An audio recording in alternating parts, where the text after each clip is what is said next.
talk to you fighting men and women about the battle of the United States.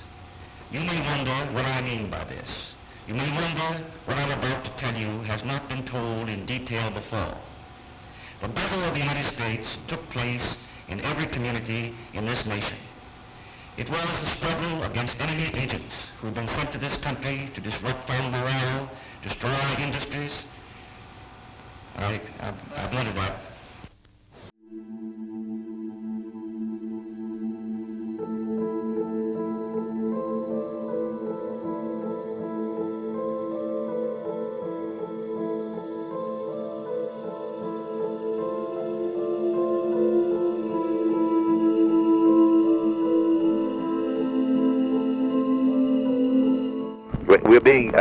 We hope to have this thing wrapped up today, but we probably won't get it before the first of the week. This angle in Mexico is giving us a great deal of trouble because the stories I have this man, Oswald, getting $6,500. Thank you for joining me for yet another installment of the LBJ tapes. This conversation between FBI Director J. Edgar Hoover and President Johnson occurs exactly 1 week after President Kennedy is assassinated, and the conversation runs the gamut from what the investigative evidence is showing to concerns about inquiries of the assassination to the need for better security for Johnson. Something quite interesting you will hear is that Hoover tells the president that the first and third shots hit Kennedy and the second shot hit Texas Governor John Connelly. As you know, the Warren Commission determined that a single shot hit both Kennedy and Connelly and that a third shot went astray, a theory the Connollys never accepted, insisting all three shots hit either Kennedy or Connelly. So my point is that Hoover tells the president something that the commission ultimately disagreed with. Hoover became the FBI's deputy head in 1921 and acting director in 1924. Therefore, he had amassed a lot of power by the 1960s and was a household name, and it was rumored that American presidents were fearful of Hoover for what he might know of their or their friends' activities. President Johnson famously said about Hoover, and this is a paraphrase as the exact quote has become butchered, "It's probably better to have him inside the tent pissing out than outside the tent pissing in." Final note before you listen to the conversation, many of you are missing out on some of the most riveting video I have, and that is the phenomenal archival footage from World War I. I take this extraordinary film and annotate the location and activity of what is occurring. You may not be a World War I fan, but you'll be intrigued and fascinated watching this stunning footage. And now, Hoover and Johnson. Yes. J. Edgar Hoover on 2192. Are you familiar with this proposed group that they're trying to put together on this study of your report and other things, 2 from the House, 2 from the Senate, somebody from the court, and a couple outsiders? No, I haven't heard of that. I've seen the reports on the Senate investigating committee that they've been talking about. Yeah, well, we think if we don't have, I want to get by just with your file and your report. I think it'd be very, very bad to have a rash of investigations. Well, the only way we can stop them is probably to appoint a high-level one to evaluate your report. Yeah. And put somebody that's pretty good on it from that I could select out of the government and tell the House and Senate not to go ahead with the investigation. Yes. Because they get up there and get a bunch of television going, and I thought it'd be bad. It'd be a 3-ring circus. Yes. What do you think about Allen Dulles? I think he would be a good man. What do you think about John McCloy? I'm not as enthusiastic about McCloy. I knew him back in the Patterson, when Patterson was down here, the secretary thing. He's a good man, but I'm not so certain as to the matter of the publicity that he might seek on it. Mm-hmm. What about General Nordstad? A good man. I guess Boggs has started in the House. I thought maybe I might try to get Boggs and Jerry Ford in the House, and maybe try to get Dick Russell and maybe Cooper in the Senate. Yes, I think so.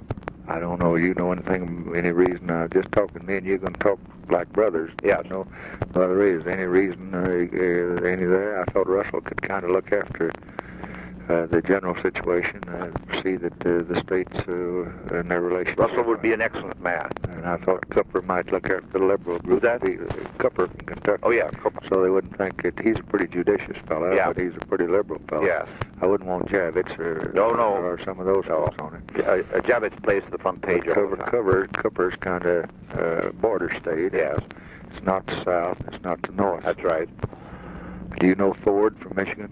I know of him, but I don't know him. I saw him on TV the other night for the first time. He handled himself well on that. You know Boggs? Yes, I know Bob. He's kind of author of the resolution. That's what I know. Yes, I know him.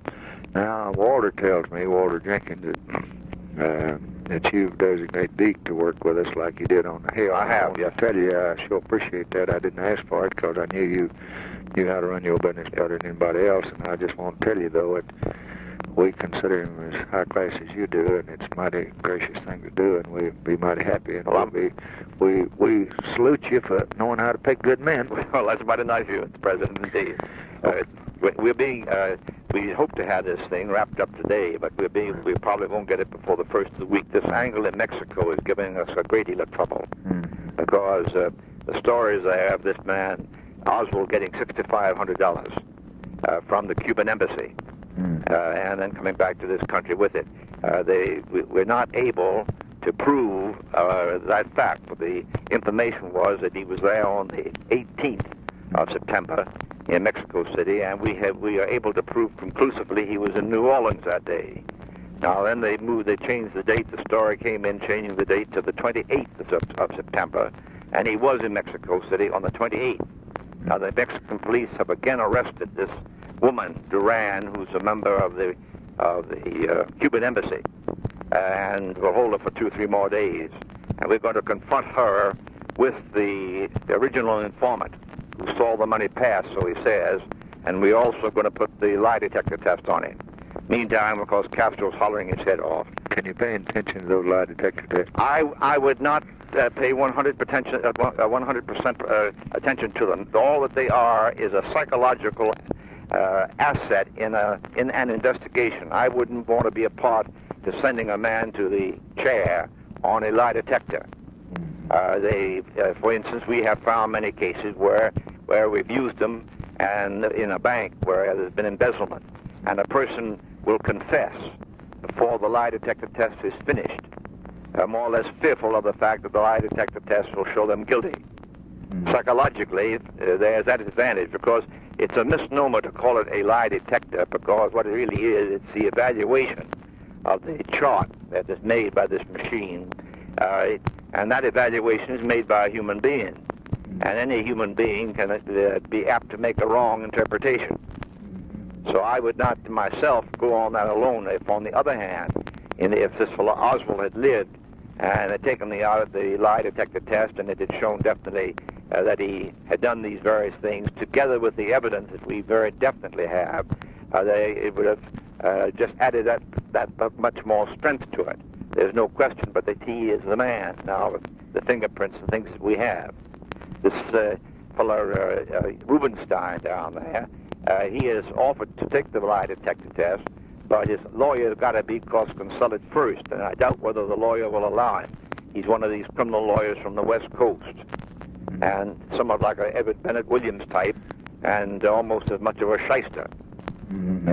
Have you got any relationship between the two yet? Between Rubenstein? Yeah. No, at the present time we have not. There was a story down there that... Was he ever in his bar and stuff like that? There was a story that this fellow had been in this nightclub, this strip-tease joint that he has, but that has not been able to be confirmed. Now, this fellow Rubenstein is a very shady character, has a bad record, street brawler, fighter, and that sort of thing. And in the place in Dallas, if a fellow came in there and couldn't pay his bill completely, Rubenstein would beat the very devil out of him and throw him out of the place. He was that kind of a fella. He didn't drink, didn't smoke, boasted about that. He is what I would put in the category one of these egomaniacs. He likes to be in the limelight. He knew all the police. in that white light district where the joints are in there, and he also let them come in, see the show, get food, and get liquor, and so forth. That's how I think he got into police headquarters, because they accepted him as kind of a police character hanging around police headquarters, and for that reason raised no question.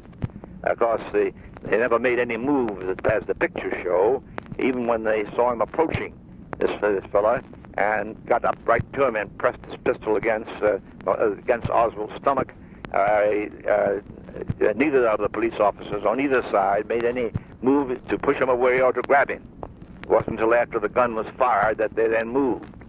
Now, of course, that is not the highest degree of efficiency, so to say. Secondly, the chief of police admits that he moved him in the morning as a convenience and at the request of the motion picture people who wanted to have daylight. He should have moved him at night, but he didn't. And, those derelictions in that phase.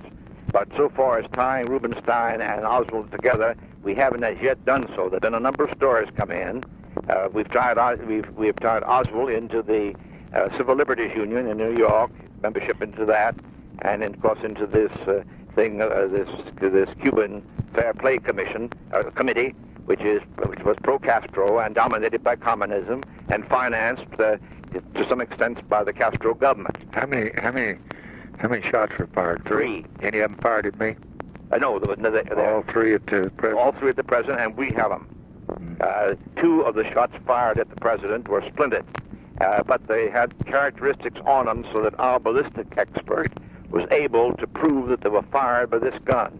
The 3rd shot, which hit the president, he was hit by the 1st and the 3rd. The 2nd shot hit the governor.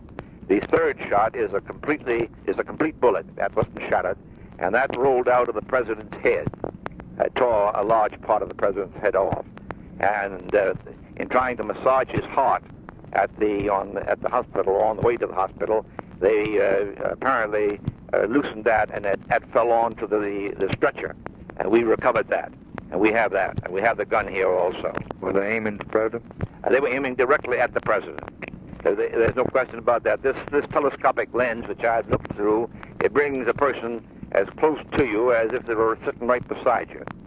And we also have tested the fact that you could fire, those 3 shots were fired within 3 seconds.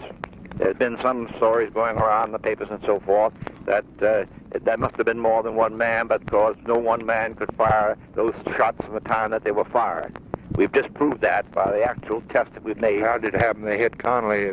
Connelly turned to the president when the 1st shot was fired, and I think in that turning, it was where he got hit. If he hadn't turned, he probably wouldn't have got hit. I think that's very likely. When the president got hit, the 2nd one? No, the president wasn't hit with the 2nd one. I say if Connelly hadn't been in his way. Oh yes. The president no doubt would have been hit. He'd been hit 3 times. He would have been hit 3 times. On the 5th floor of that building where we found the gun and the wrapping paper in which the gun was had been wrapped, and upon which we find the full fingerprints of this man Oswald.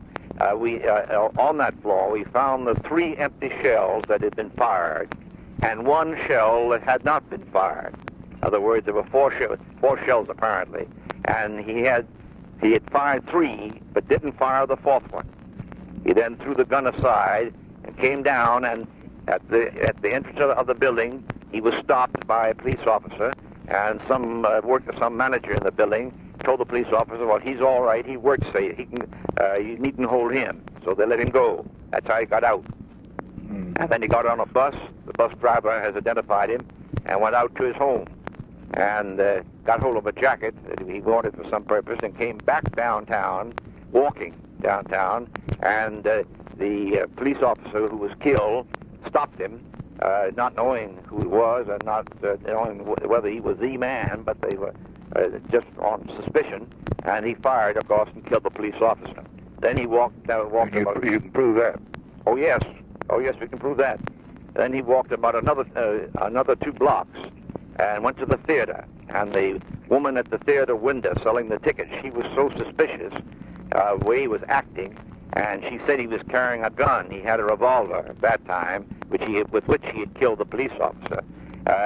he went into the theater, and then she notified the police, and the police and our man down there went in there and located this particular man. We had quite a struggle with him. He fought like a regular lion, and he had to be subdued, of course, and was then brought out and, of course, taken to the police headquarters.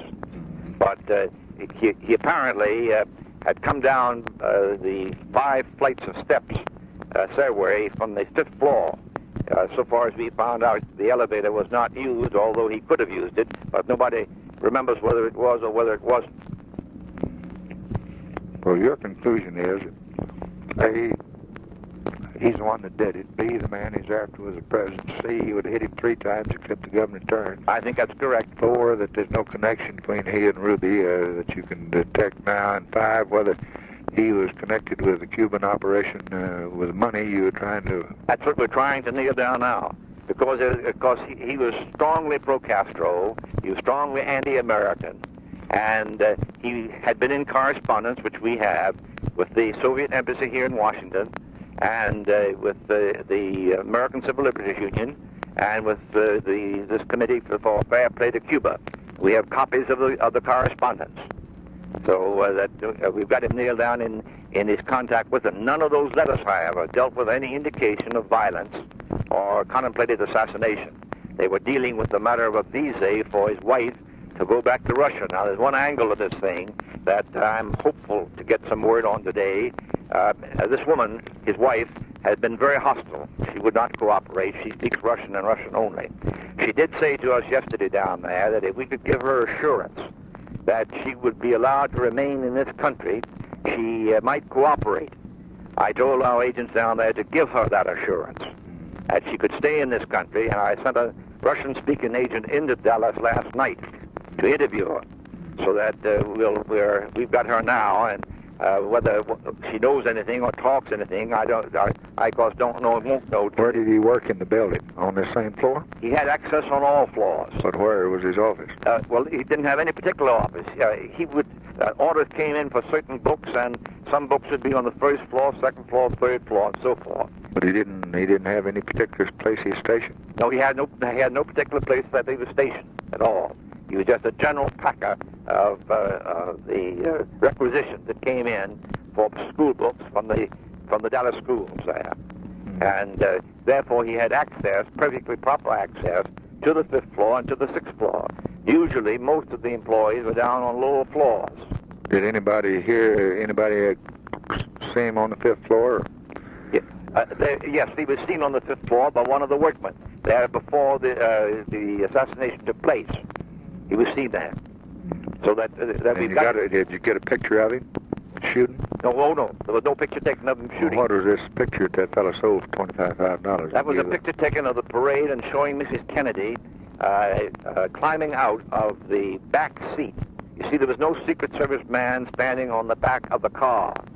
Usually the presidential car in the past has had steps on the back next to the bumpers, and there have usually been one on either side standing on those steps at the back bumper. Whether the president asked that that not be done, we don't know. And the bubble top was not up, but the bubble top wasn't worth a damn anyway because it made entirely of plastic. And much to my surprise, the Secret Service do not have any armored cars. Do you have a bulletproof car? Well, yes, I do. Yes, Do you think I ought to have one? I think you most certainly should have one. Most certainly should. Because I have one here.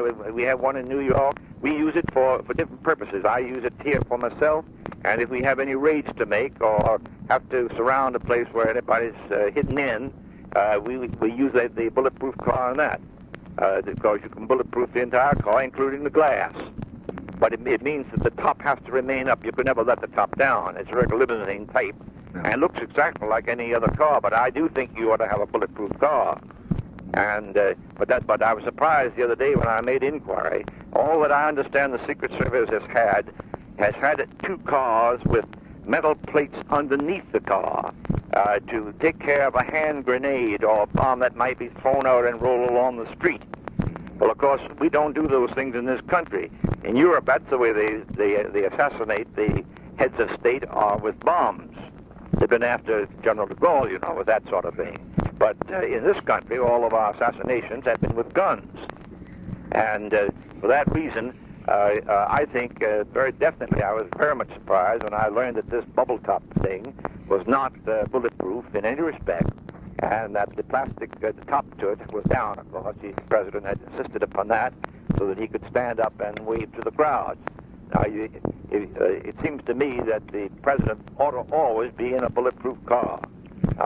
It certainly would prevent anything like this ever happening again. It doesn't mean you could have 1,000 Secret Service men on guard and still a sniper can snipe you from up in the window if you are exposed, like the president was. But he can't do it if you have a solid top, bulletproof top to it, as it should be. You mean I ride around my ranch, I ought to be in a bulletproof car? Well, I would certainly think so, Mr. President. It seems to me that car down at your ranch there, the little car that we rode around in when I was down there, I think that ought to be bulletproof. I think it ought to be done very quietly. There's a concern that is out, I think, in Cincinnati, where we have our cars bulletproof. I think we've got 4. We've got one on the West Coast, one in New York, and one here. And I think it can be done quietly without any publicity being given to it or any pictures being taken of it if it's handled properly. But I think you ought to have, because on that ranch there, it's perfectly easy for somebody to get onto the ranch. I think those entrances all ought to be guarded, though, don't you? Well, I think by all means. I think you've got to recognize, you've got to really almost be in the capacity of a so-called prisoner. Because without that security, anything can be done. Now, we've got a lot of letters and phone calls over the last 3 or 4 or 5 days. We got one about this parade the other day, that they were going to try to kill you then. And I talked with the Attorney General about it. I was very much opposed to that marching to the White House. Well, we Secret Service has told them not to, but the family felt otherwise. Well, that's what Bobby told me, because when I heard of it, I talked with the Secret Service, and they were very much opposed to it. I was very much opposed to it, because it was even worse than down there at Dallas. You were walking down the center of the street. I think that's right. Dallas, you were the center of the street. And somebody on the sidewalk would dash out. I noticed even on Pennsylvania Avenue here, I viewed the procession coming back from the Capitol, and while they had police signs along the curbstone, looking at the crowd, when the parade came along, the police turned around and looked at the parade, which was the worst thing to do. They also had a line of soldiers, but they were looking at the parade. Well, I'm going to take every precaution I can, and I want to talk to you, and I wish you'd put down your thoughts on that a little bit, because you're more than the head of the Federal Bureau as far as I'm concerned. You're my brother and personal friend, and you have been for 25, 30 years. Well, so you have been for 30 years. I know. Well, you just may have your time. Absolutely not. So you just, I got more confidence. Absolutely not. Yeah.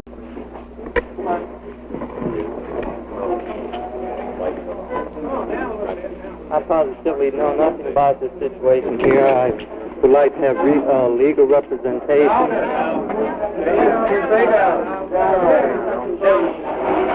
Well, I was questioned by a judge. However, I protested at that time that I was not allowed legal representation during that very short and sweet hearing. I really don't know what the situation is about. Nobody has told me anything except that I'm accused of murdering a policeman. I know nothing more than that, and I do request someone to come forward to give me a legal assistance. Did you kill the president? No, I have not been charged with that. In fact, nobody has said that to me yet. The first thing I heard about was when the newspaper reporters in the hall asked me that question. You have been. Somebody said what? Sir? You have been. Somebody said what? Okay, man, I ain't hear you, man. Okay. How did you do in right there? How did you wreck your eye? Mr. Oswald, how did you wreck your eye? The turmoil in the lineup room had long before been taken over in the police station corridors. Everyone was there wanting to see Oswald, wanting to be shown the rifle. A police officer brought the rifle out. Foreign made, the press was told. Reporters were asking questions, newspaper photographers were hustling for better angles, television cameramen were feeding pictures, and one interested bystander was just looking on that Friday night. His name, Jack Ruby. Chicago-born Ruby was a Dallas nightclub owner. He had been a beer joint. He had a beer joint downtown where girls did dances on stage. He didn't belong in the police station.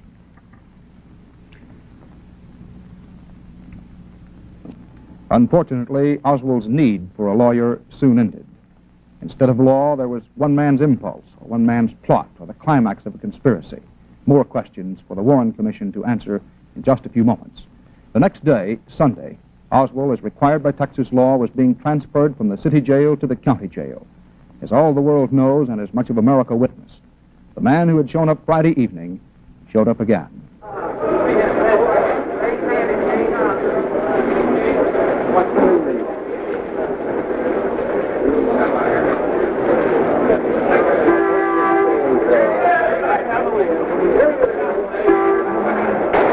Basement floor of the Dallas City Hall, and that's a scuffle on the basement floor. It seems to concern photographers. He has been shot. Oswald has been shot. Lee Oswald.